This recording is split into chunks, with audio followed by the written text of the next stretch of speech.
Welcome back, everybody. It's been, an hour and a half since we last did a podcast. Yeah. But this is our Championship Week video notebook for day number 3. I'm your host, Chad Sherwood. David Griggs and David Dorman with me. We think John Salika fell asleep. We Uh, think so. And we still Don, he'll be got, jumping in here in a minute. yeah, we've still got 11 days, I think, or 10 days left in the week. This is still an early night. It's only a little bit after Yeah. midnight Eastern here. Right. This is Uh, nothing. we had a fair amount of conference tournaments. We've also got a few other things to get to tonight, but let's get right into everything, right? Yeah. Let's Let's Okay. do it. roll. Let's double check on the Poppet Bunker. Everything's still locked up?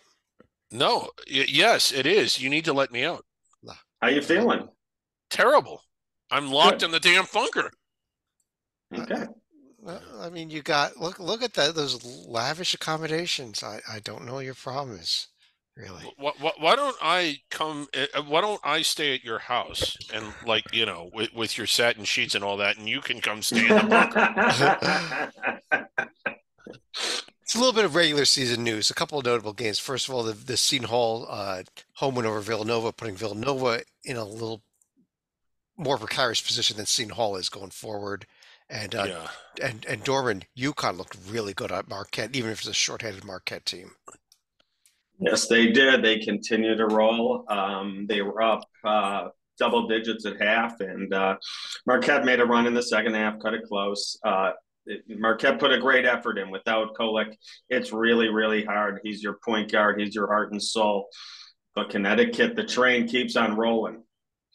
Griggs over the Big 12, Houston got a scare from UCF, but pulled away late.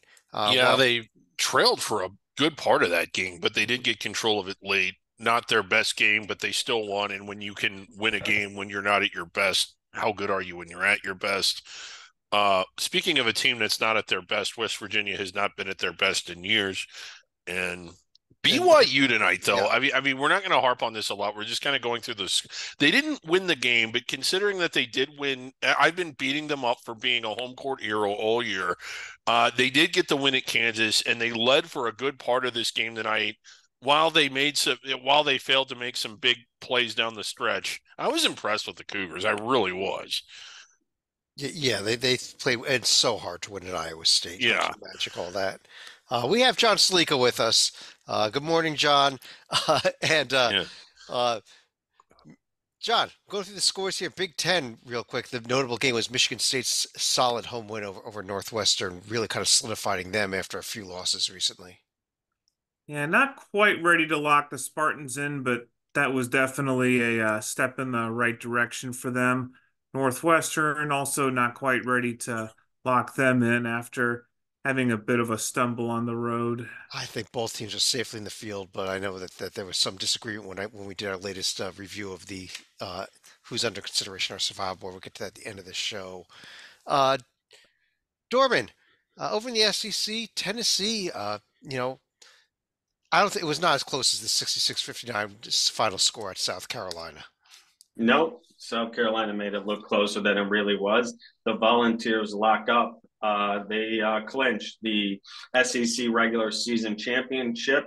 They'll be the 1 seed next week in Nashville. And this team seems to be getting better as the season goes on. We've talked a lot about teams on the down, but this team is going up in quickly.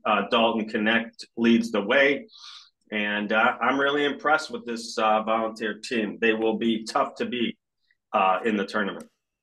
And Griggs, as you know, Mississippi State cannot win the road. They fell They at Texas cannot. A&M, maybe keeping A&M's slim hopes alive as well with that win. Yeah, they cannot win on the road.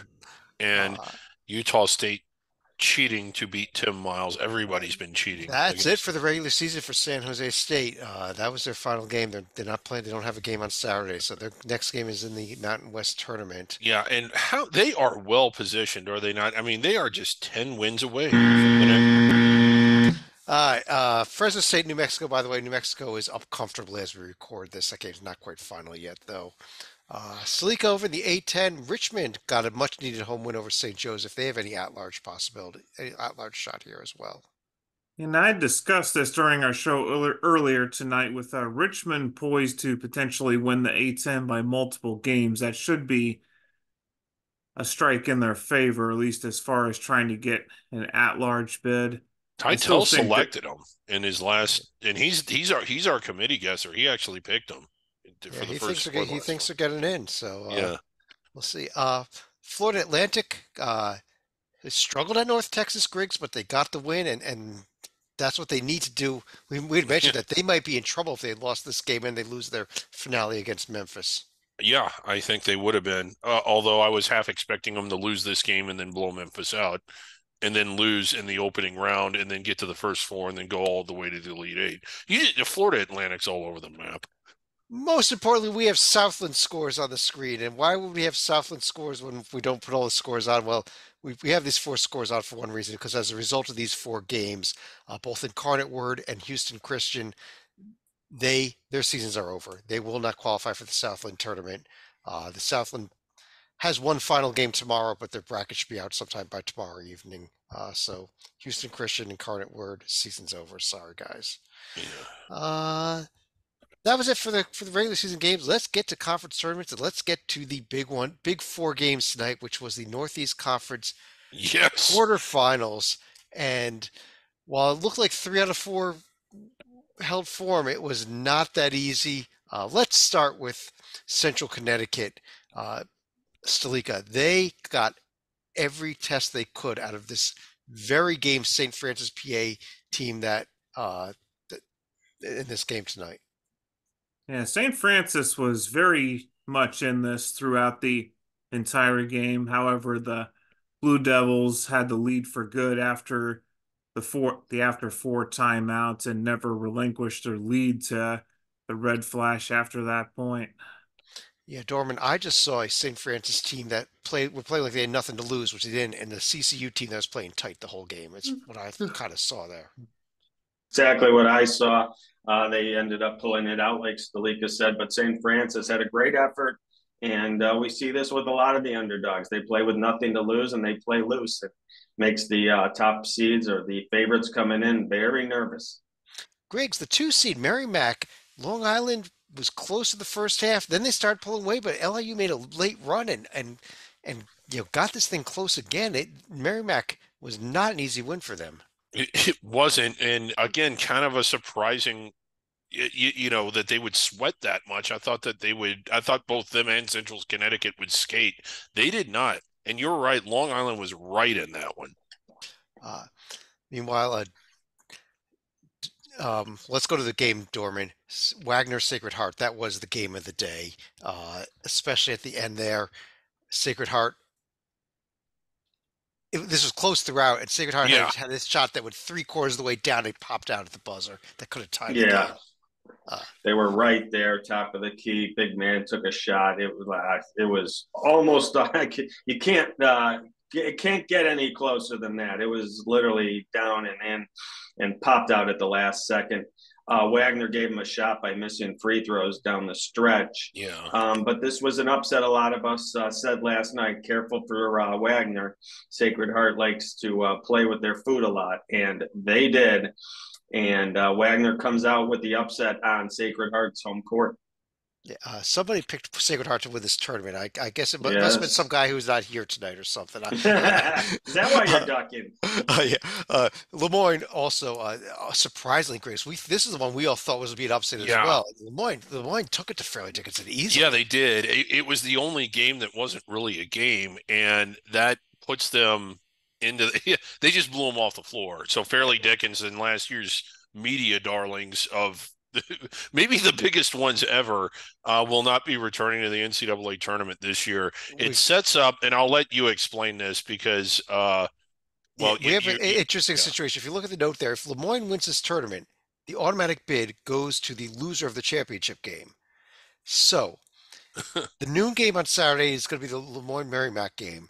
If Lemoyne pulls off another upset and beats Merrimack, well, it's really an upset, but if Lemoyne pulls off the upset and beats Merrimack in the early game, the winner of the Central Connecticut Wagner game will get the automatic bid regardless of what happens Tuesday night in the championship game. So we could have an automatic bid decided in this 2 o'clock game Saturday, which is exactly what happened last year when Merrimack was ineligible and won their semifinal. And it was Fairleigh Dickinson that won the automatic bid on Saturday, not on Tuesday. Yeah, and it was the exact same storyline, and where it was the second game, and you might recall Fairleigh Dickinson, the students storming the court when they win the semifinal game because it was for the automatic bid. So again, if Merrimack wins the early game now, then Tuesday night we'll decide and we'll be back to kind of a normal bracket. Yeah. So nothing against Lemoyne. I'm kind of rooting for Merrimack just so we have that Tuesday night championship game that really Yes. matters. So is ESPN. So is Yeah, ESPN. they are. Yes Network, however, if you're in the New York area, big fan of Lemoyne. Yes, Network's in on championship games now. Yeah. But those are the two games coming up Saturday. We'll take a look at them again on a Friday night as a preview. But let's jump over to there were a pair of games in the OVC. Stalica, first game, Southern Indiana gave Tennessee State a lot more of a battle than we thought they would.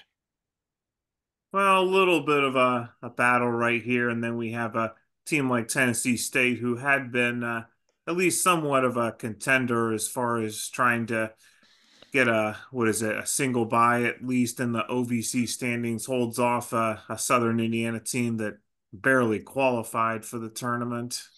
Yeah, but it wasn't until probably about last 8 minutes or so that Tennessee State started to pull away in this game. It was a lot closer than I think that 14-point final. Whereas Griggs, on the other hand, SAU Edwardsville Was not as close as the 11-point final. Yeah. Well, I think it was like an 11-point game, but Eastern Illinois never made the run. You never thought they were going to make the run, kind of the way they played. Right. It was a 17-point lead at halftime, and at no point did it ever feel like SIUE was not in control. They move on to face Morehead State, who a lot of people felt that they certainly had the best overall regular season and looked to have the best profile, but had I think an 8-day stretch, was it, like where they lost 3 games in 8 days or something like that, and that knocked them off the top spot. This one might be a kind of a battle tomorrow. I think they both are going to be pretty good games in the quarter. And Edwardsville beat them during the regular season. They did, yeah. At Edwardsville, but I think that's a good game. And Dorman, I think this Western Illinois Tennessee State game is going to be a good game also. I'm with you. I totally agree. The Leathernecks need to bring their A game.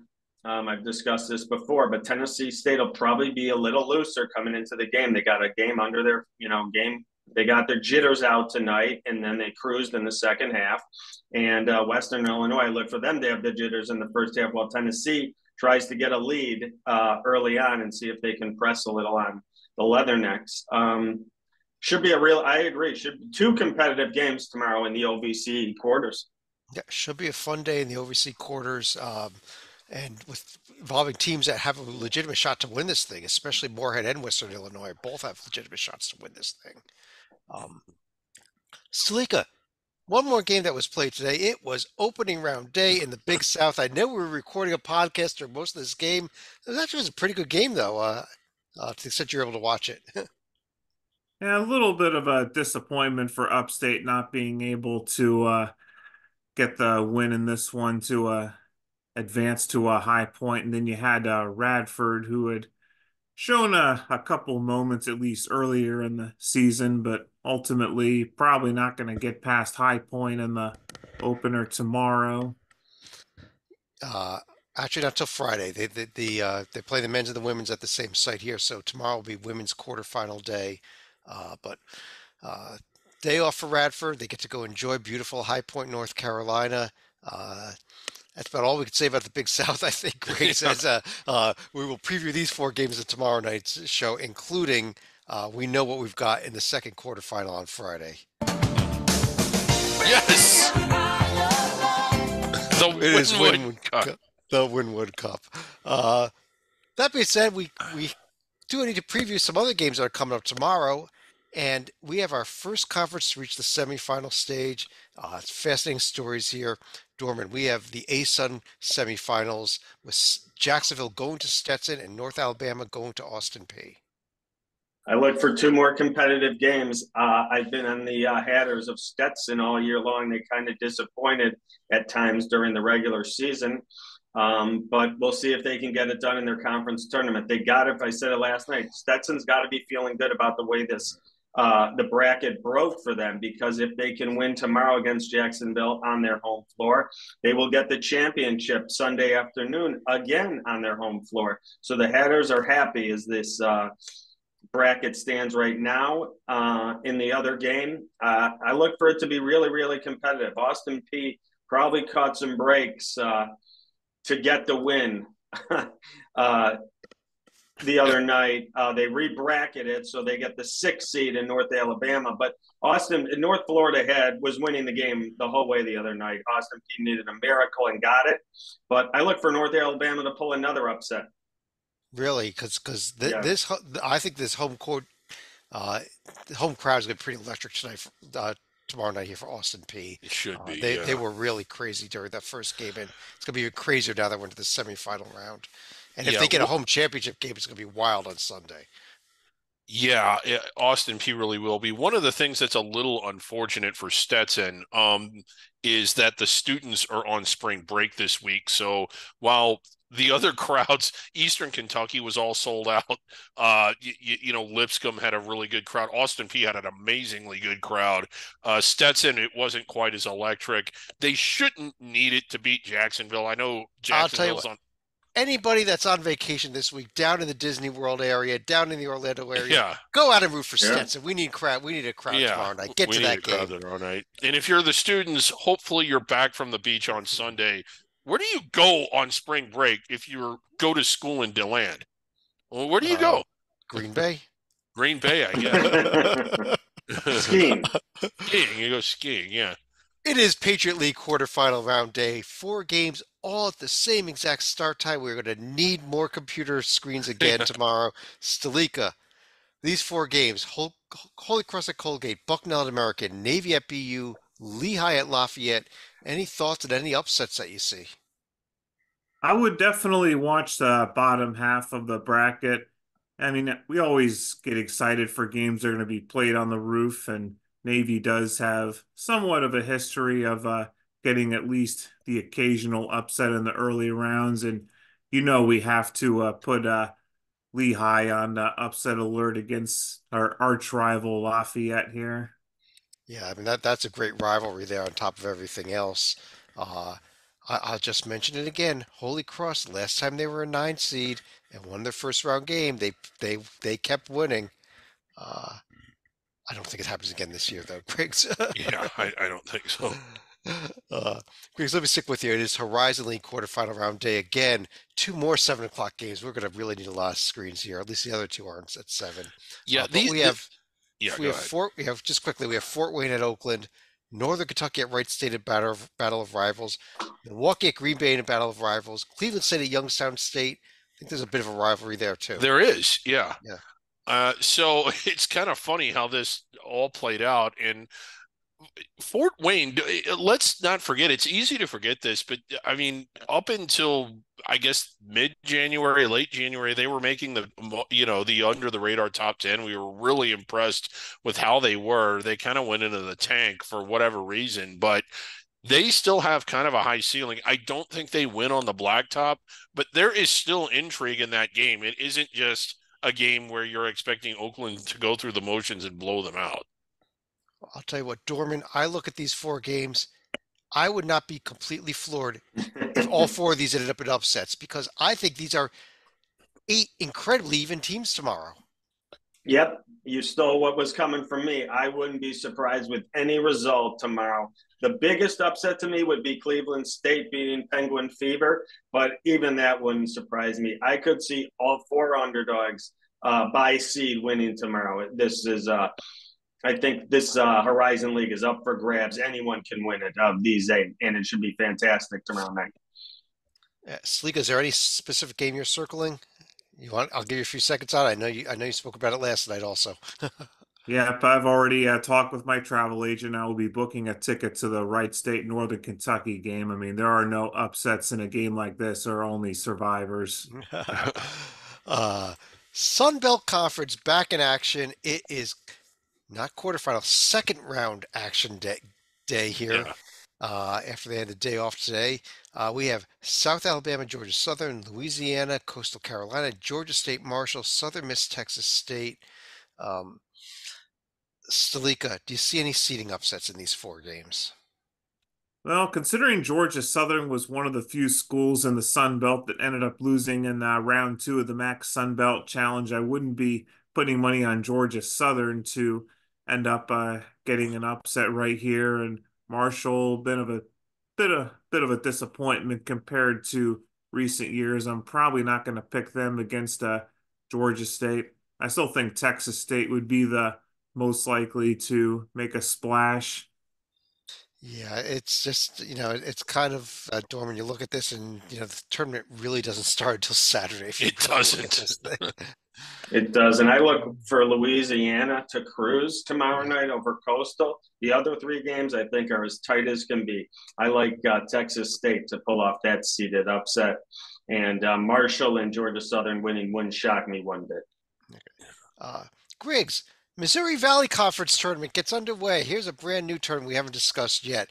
It is first round play-in day, whatever you want to call it. Murray State Opening versus round. Yeah. Missouri State. Murray State versus Missouri State. Yeah. Belmont versus Valpo. Illinois State versus Evansville. And Southern Illinois versus UIC. Yeah, I'm not really seeing any upsets. Maybe Missouri State takes down Murray, but I think Belmont dump trucks Valpo. I can't believe Illinois Chicago actually finished ahead of somebody. I think the Salukis blow them out. Edwardsville might give Illinois State a little bit of a battle, but I still think the Yeah, Redbirds win it. I'm going to take Evansville in that game. I think that is our one upset for tomorrow. I do think Murray State beats Missouri State in the 8-9 game. But Yeah. let me stick with you. This is the first time we looked at Arch Madness. Who wins this event? Honestly, like I gotta qualify this by saying that it wouldn't shock me if anybody in the top 4 that got buys into the quarters won it. Indiana State is the team with the best paper, and they've they're going to be most people's pick. I'm actually they kind of crashed and burned at points, but I still really like this Drake team. They burn me every year. I think I pick them every year, and they almost never win it. But I'm gonna do it again. I'm going with Drake. I'm going to go with the trees. I'm going Indiana State. I know it's the easy pick, but I think that they are better than anybody else Well, here. it might be the most sense. What Salika, about Northern Iowa? Nobody's going to pick them, but this is a dangerous Northern Iowa team. We don't know. I haven't got Sleeker or Dorman's Okay, picks yeah. yet. Well, maybe Sleeka. You go Northern Iowa. Well, first of all, I'm predicting a lot of commercials previewing the St. Louis Cardinal ticket sales for the upcoming year because this is basically their TV market here. But I think if we're looking for potential upsets, I'd be a little careful if I were Drake because Evansville, a team that might be capable of pulling off one or two upsets, and that would definitely derail the Bulldogs run here if that were the case. So I'm going to go with the trees. All right, Dorman. If I was going to go away from Drake or Indiana State, this Bradley team is really, really solid, really, really strong, well coached, disciplined, don't turn over the ball. They can slow it down and give Drake problems, or even Indiana State if they get that far. So my dark horse, although it's not that big of a dark horse, would be Bradley. I really think it's a solid team. I do hope if they don't win this tournament, they get an NIT bid because I think they're very deserving. I'm going with the trees. I'm going with the Sycamores. Okay, going with Sycamore. So now, Griggs, nobody picked Northern Iowa. Right. One more conference that starts off with its single first round game in the super extended ladder that is Don't the miss West this Coast game. Conference. It won't be until 11:30 Monday night that Gonzaga plays its first game. But we have Pepperdine and Pacific. Pepperdine without a head coach. Pacific without a West Coast Conference win all season. The immovable object, the irresistible force. Maybe it's the movable object and the, and the resistible force. I don't know. It's going to be a hell of a pillow fight. 5:30 in the afternoon, Eastern time. Everyone's gonna be in dinner anyhow. Big question though, Griggs. Does anybody care who wins this game? San Diego might care a little bit, but other than that, I don't think so. Okay. Salika, who's going to win the WCC tournament? Well, at this point, it's pretty much the Gonzaga Invitational. Taking the And I am Zags. not going to go against the Zags here. Dorman, are you going to go against the Zags? Nope. I think Johnson, like you said the other night on from St. Mary's, is a huge loss. Showed the other night against Gonzaga Saturday night, and I think the Zags are playing their best basketball of the season, and I don't see Santa Clara or San Fran pulling any upsets here. I like the Zags. Griggs. Yeah, I'm going with Gonzaga. I'm going to go with a bit of an upset pick here. I'm going to pick San Diego Wow. to knock off Santa Clara, then lose to St. Mary's, who then loses to Gonzaga. Okay. So I'm not really going with it. No, it's Gonzaga over St. Mary's. There's no one else in this tournament, in this conference.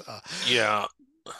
Pepperdine opting to discharge Lorenzo Romar before the tournament begins. I guess they just were concerned.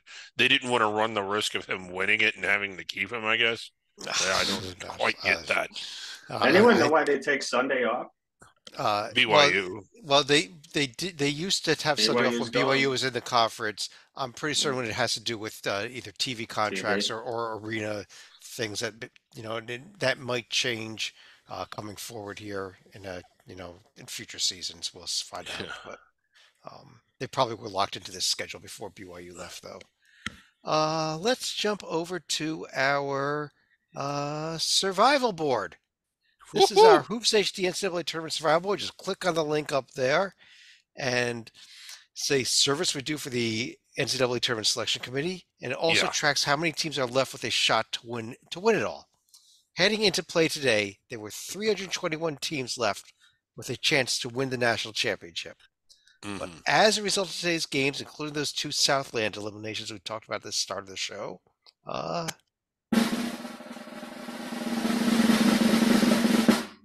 313. All right. We're still over Clicking 300. them We up. got to get down under 300. Probably maybe tomorrow. I think we jump under. Yeah, 300. I think we do get below 300 tomorrow, which I don't know. Yes. It goes fast. And 21 tournament games tomorrow. Yeah. Griggs, when you scroll, in addition to counting the number of teams, we also have the teams classified to different types of colors and divisions here. Yeah. Can you explain Well, what that means? Well, real quick, and again, it's to help the committee out. There's teams that the committee absolutely must take. Those are the locks. There's teams that they must not take. Those are the ones that have already been eliminated. There's the other teams that they must not take unless they win the automatic bid, then they have to take them. We will indicate who the auto bid winners are to make sure the committee doesn't miss any of them. It's just that we don't have any that have won the tournament yet. And then there's other teams that, we'll just let the committee decide whether or not they need to take Okay, them. so real quick, if a committee member is looking at this board, they're in the room there, and they're trying to figure out whether or not Kansas should get an at-large bid. Yeah. What's the answer? And the answer is yes. Because they're in blue. Because they're in blue, yeah. If one of them goes, you know what? Let's give an at-large bid to Florida Gulf Coast. Oh, you can't do that. No, you can't do that. Yeah, they're in red. Now, if they're thinking about Idaho State, only if Idaho State wins the Big Yeah. Sky automatic bid. Right. And if they win the auto bid, we will indicate that they won the auto bid. This board will change, yes. What if one of them says, what about Villanova?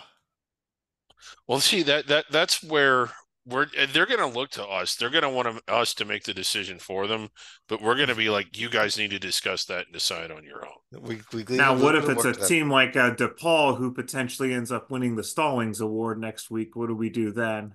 They get crossed off this list. We don't want to confuse them. Yeah.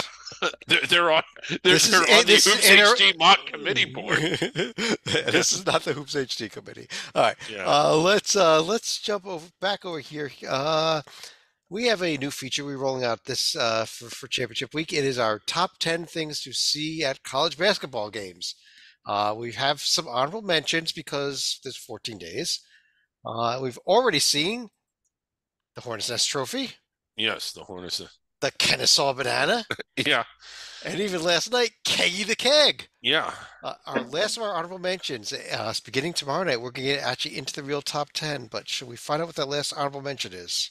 I guess Show so. us, Chad. Yeah. What is it? I look forward to this every night. It is the cross center Bangor, Maine sidelines. Look at these sidelines here. If you missed the game earlier this season, this was a picture of the sideline up at the cross center in Bangor, Maine, where the University Was of Maine that plays a this few year or games. last? That Yeah. was this year, beginning of the season. This was how it was when they came out to start the game. Uh, Wow. Griggs, what is up with these sidelines in Bangor? Well, it's kind of got a unique history here we are sort of researching it today. But if you look at the state of Maine, like just the shape of it, it's sort of way up there, and it's all way. The whole state is sort of uneven and crooked anyway. It's not like the Dakotas or Kansas or Oklahoma. I mean, it doesn't have parallel and perpendicular lines, so it's very hard to get the court straight. Um, other things about Maine, it's just this isn't well known. I mean, everybody knows that Columbus discovered America, but he landed in the Bahamas and thought he was in India.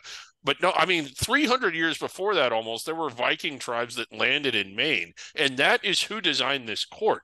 So if you look at it like that, I mean, it's kind of held up pretty well. I thought that people were kind of cruel as to why it was so old, because as you know, college basketball back in the 1200s in that part of the country was very, very popular, and It that's where was. this floor came from. I mean, every game was on TV back in the Yeah, 1200s. it was. I mean, it was just a big, big deal, and so between the state being oddly shaped and it being made by Vikings, I mean, I think the thing held up pretty well. Well, apparently what happened is the refs came out and saw this, and they made them redo this entire floor. There was like an hour delay while that was being done. Yeah, I've got a personal theory. I don't think they really wanted the floor fixed because this is part of the game there in Maine. yeah, I think they're just looking for another chance to sit around and watch TV like they normally do at the end of most games anyhow. right. And I mean, you look at baseball parks, none of those are exactly the same. So what was wrong with this? But anyhow, that is our last of our honorable mentions. We'll get into the top 10 itself starting tomorrow night. But let's go and pull this down, run through any final thoughts from any of you. Salika, let's just start it off. It was not too long ago that Stetson was actually on the APR list and was not eligible to reach the NCAA tournament, even though they were eligible to win the Atlantic Sun. So we do have a bit of a redemption story for the Hatters potentially in play now that they have a home court locked up throughout the rest of the Atlantic Sun here. So this is a little bit of a redemption story in waiting here. Yeah, that's a team actually made to the A-Sun championship game against Gulf Coast, and had they won it, it was not Gulf Coast who would have gone. It was the number one team in the conference regular season who would have gone that year. But Gulf Coast beat them in that championship game that year. Dorman. The Missouri Valley kicks off tomorrow, as we discussed earlier. It's one of my favorite conference, probably my favorite conference. Grew up in the Midwest, so saw these teams. Although teams have changed over the years, but I just love this conference. I just think it's really pure, great basketball. We have some great coaches in the conference, and I started the year on the two-team bid that the Missouri Valley would get two bids. I was thinking Drake and Indiana State, but uh, we're in a little shaky territory here, so we'll see how it breaks. I'd still like to see both Indiana State and Drake get in. I think they're two of the best teams in the country. I think they could do real damage in the tournament if one or two get in. And just a great tournament, really done well by the city of St. Louis, Missouri. Always a terrific tournament. They will kick off tomorrow, and I'll be watching. Yeah, I think it's got to be. I think Drake has to be Indiana State in the finals for any shot Yeah, at that, and for Indiana sure. State's going to be really sweating if that happens. So it would not be advisable to Indiana State to lose that Yeah. game. Griggs, you want to finish the show off? Yeah, the Horizon League, I mean, we almost came up with 4 sevens in a row because of all of the rivalries, and it would have been unbelievable had Detroit held on to beat Purdue Fort Wayne and us to have Detroit at Oakland, all of the travel partner rivals together in the quarterfinals. I don't remember ever being this excited about the Horizon League quarterfinals in my life, but I'm going to be glued to that. Really, and I think that is Premier Conference tomorrow. Well, even though we're that in the semifinals in the A-Sun, but Yeah. like I said, you guys are going to need a lot of computer screens. There's a lot of games at that 7 o'clock Eastern time frame. Gonna have to go buy 3 or 4 extra computers tomorrow to pull this all off. But So you're telling me I should also have like 3 different cell phones on hand while I'm Yeah. watching Wright State and NKU tomorrow? yes, you Mhm. definitely should. But Yeah. on behalf of David Dorman, John Sleek, and David Griggs, I'm Chad Sherwood. Thanks for joining us. We'll be back again some ungodly late hour tomorrow night for another one of these video notebooks. Until then, take care. We'll talk to you again real soon.